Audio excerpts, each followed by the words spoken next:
મારું નામ સોની ધીર વિશાલ કુમાર છે। હું અમદાવાદ જિલ્લાની માંડલ તાલુકાના ગૌરંગ પોપટભાઈ મેઘવાણી માધ્યમિક શાળામાં અભ્યાસ કરતો હતો।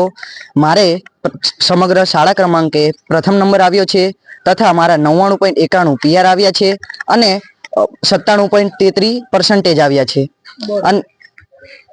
અને અમારા શિક્ષક શ્રી તથા અમારા પ્રિન્સિપાલ શ્રીની ખૂબ જ મહેનત છે અને તે આજે ફળી છે તેનો મને ગર્વ છે। ઘરના તથા સર્વ શિક્ષકગણ પર સૌ બહુ જ ખુશ છે અને હું પણ ખુશ છું અને મારા પરિવાર પણ ખુશ છે। હું રોજ સવારે ઉઠી જતો 4 વાગે અને રોજ સવારે 4 કલાક વાંચતો હતો, ત્યાર પછી 2 કલાક રાતે વાંચતો હતો। તેવી રીતે રોજ જ મહેનત કરતો હતો। મારે હવે આગળ જઈને 11-12માં કોમર્સ લેવાનું છે અને ત્યાર પછી મારો સીએ નો ગોલ છે। મારું નામ પ્રજાપતિ અમૂલ ધીરુભાઈ છે।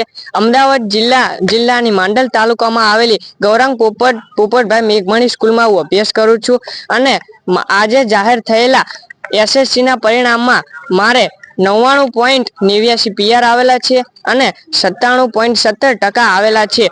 આજે સ્થળ સંચાલક શ્રી તથા આચાર્ય શ્રી અને શિક્ષકગણ દરેકની મહેનત ખૂબ ફળી છે અને આ જે ટકા આવ્યા તેનાથી અમારા પરિવાર તથા અમારા કુટુંબમાં દરેકને ખૂબ ખુશી થઈ છે। તેનો મને આનંદ પણ છે અને મને પણ ગર્વ થાય છે। જય હિન્દ, જય ભારત।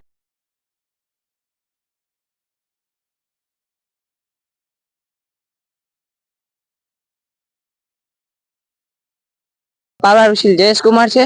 મેં અમદાવાદ જિલ્લાના માંડલ તાલુકાના મેઘવાણી સંસ્કાર ધામમાંથી ધોરણ 10 પાસ કર્યું હતું, જેમાં મારા સમગ્ર શાળામાં 3જો નંબર આવ્યો છે અને મારે 95.33% તથા 99.43 પીઆર આવી હતી। અને સ્કૂલમાં અને તમારા પરિવારમાં કેવી ખુશીનો માહોલ જોવા મળે છે તે કહો। મારું આ રિઝલ્ટ આવ્યું તેથી મારા પરિવાર બધા ખુશ થઈ ગયા છે। બધાને આ રિઝલ્ટ આવ્યો અને ખૂબ આનંદ છે।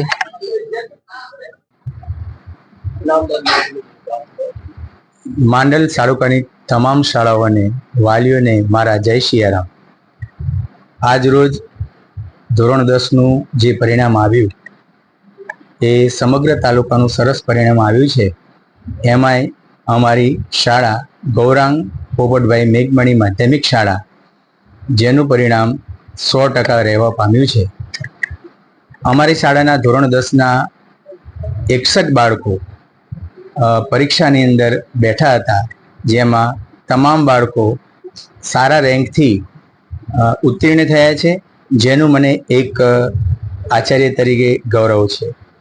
એમાં હું થોડીક વાત કરવા માગું છું કે પ્રથમ નંબરે અમારા 2 બાળકો રહ્યા છે, સોની ધીર અને ઠાકોર મૈત્રી, જેઓ 97.33% ઉત્તીર્ણ થયા છે।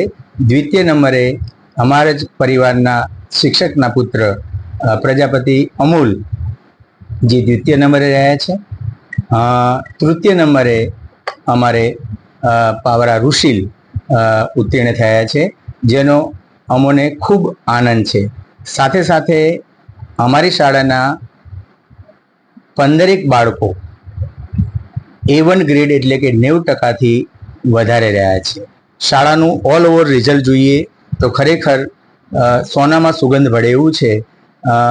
આ જે પરિણામ અને આ જે શાળાની સફળતા છે એની પાછળ માત્ર શાળા નહીં, વિદ્યાર્થીઓ, વાલીઓ અને અમારા શુભેચ્છકો એનું આ પરિણામ છે। અમારી શાળાના શિક્ષકો, એમની જે કામ કરવાની પદ્ધતિ, શિક્ષણ, સ્પિરિટ, આ બધાનો સંયોગ થયો છે, ત્યારે આ પરિણામ આજે શાળા લાવી શક્યું છે। સાથે સાથે બીજી વાત પણ ઉમેરવા માગું છું કે તાલુકામાં 1 થી 8 નંબર અમારી જ શાળા મેઘવાણી સંસ્કાર ધામ, જેને અમે કહીએ છીએ ઉમિયા સ્કૂલ, એના જ રહ્યા છે। બીજી મને માહિતી મળી છે એ મુજબ આપણા 3 તાલુકા અને સાથે હું પાટડીને પણ અંદર લઈ લઈશ કે વિરંગામ, પાટડી, માંડલ અને દેત્રોજ, આ 4 તાલુકામાં પ્રથમ અને દ્વિતીય નંબર અમારા બાળકોનો રહેવા પામ્યો છે। મારે આ એક જે ઇન્ટરવ્યૂ છે, હું પહેલાં તો પ્રેસ છે એમનો ખૂબ ખૂબ આભાર માનું છું। સમગ્ર વર્ષ દરમિયાન અમે જે કંઈ પ્રવૃત્તિઓ કરીએ છીએ એમાં એમનો સંપૂર્ણ સહયોગ છે। અમે એમ કહીએ કે આ નાની પ્રવૃત્તિમાં અમે બોલાવીએ નહીં, પણ એ અમારા વગર કીધે પણ આવી જાય છે, તો એમનો પણ અત્યારે આભાર માનું છું। સાથે હું આ મેસેજ ના આપી શકું, પણ મારા 26 વર્ષની જે કારકિર્દી અને 11 વર્ષની જે અહીંયા શાળામાં જે હું શાળા સાથે જોડાયેલો છું, એમાં કહેવા માંગુ છું કે મારા અનુભવથી કહેવા માંગુ છું, કોઈ ખોટું ન લગાડતા, પણ આ પરિણામ શાનું છે? આ પરિણામ બાળકોની શિસ્ત સંસ્કાર જે ઘરેથી લઈને આવે એનું છે. સાથે સાથે શાળાના વાતાવરણનું પરિણામ છે. આપણે સૌ કોઈ માનીએ છીએ કે ભાઈ એક શાળામાં જે બાળકો છે મારા, એક જ શાળામાં 11 વર્ષથી અભ્યાસ કરે છે, એનું આ પરિણામ છે. કોઈ પણ શાળામાં આપણું બાળક ભણે, પણ હું વાલીઓને નમ્ર વિનંતી કરવા માંગુ છું કે આપના બાળકને તમે એક જ શાળામાં કન્ટિન્યુ રાખો. એ શાળાની તાસીર એનામાં આવશે, એનો અનુભવ, લોકોનો સહકાર, આ બધું ત્યાં એને પ્રાપ્ત થશે. એ પણ ખૂબ જરૂરી છે.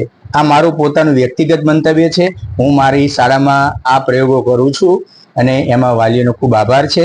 આજના પરિણામથી અમે તો ગદગદિત થયા છીએ, પણ ઘણા બધા વિસ્તારમાંથી ફોન આવે છે અને એ પણ અમારા શુભેચ્છકો છે, શાળા સાથે જોડાયેલા છે. અત્રે એમનો પણ હું ધન્યવાદ જેને કે કહેવા માંગુ છું. વિશેષ બીજું તો હું કંઈ કહેતો નથી. હા.